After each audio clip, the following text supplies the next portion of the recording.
Islam is a principle. Islam is a comprehensive system. Islam is a law. You may call it a religion.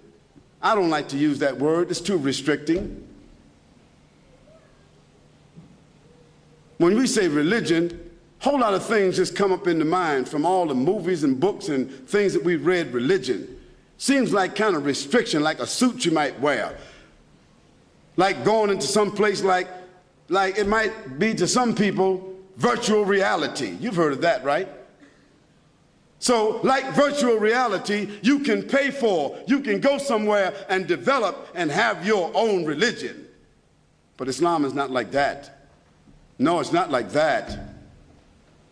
Islam is a law. Islam is a system. Islam is a legislation. Islam is a regulation, and therefore it has dimensions by which you can determine and identify it. Now, a Muslim is an individual who makes the profession that they belong to or they are attached to that system. Do you judge a system by the people who say that they are a part of it? No, you don't. And that's why they have what they call disclosures. So that if somebody works for my company and they do something wrong, my company will not be liable. Is that correct? Because I've already made a disclosure that this person does not necessarily represent our company in policy or so forth and so on. I've made a disclosure of that. Well, God has also made a disclosure that the human beings themselves, God is not indicted, and God is not imperfect, and God does not die, and God does not have the limitations, and God doesn't make mistakes, and God is not immoral, and God is not prejudiced. But some Muslims are. So we don't judge or indict a system of life by the people who claim to be that. We would not indict Jesus Christ by what Jim Jones did some years ago. We would not indict Jesus Christ by what Jeffrey Dahmer did.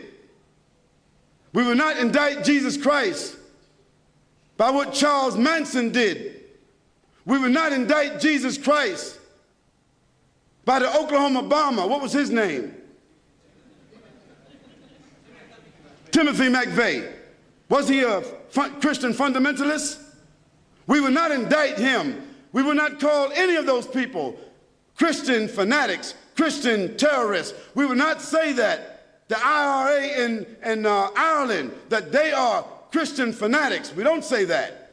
So how do we say Muslim fanatics, Islamic fundamentalists, Islamic terrorists? How do we indict a global faith of more than 1,500 years with a legislation, with principles, with dignity, with a record? How do we indict that entire faith and all the people who's with that faith and put them in some kind of classification and put on them an oxymoron? You know what that is, don't you?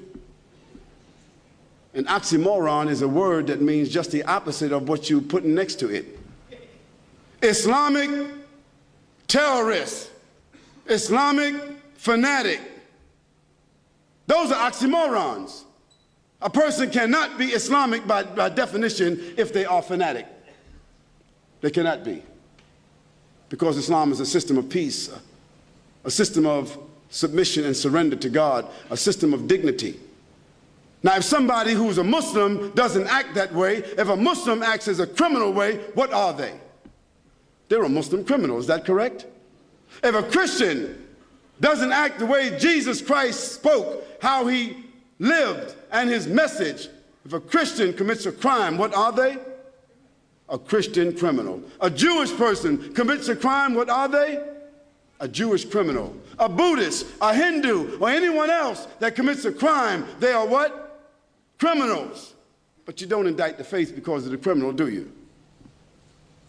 If that were the case, America, Great Britain, France, Germany, all the so-called advanced nations, they got more criminals wearing suits than all the criminals that are in jail. They would all be criminal governments.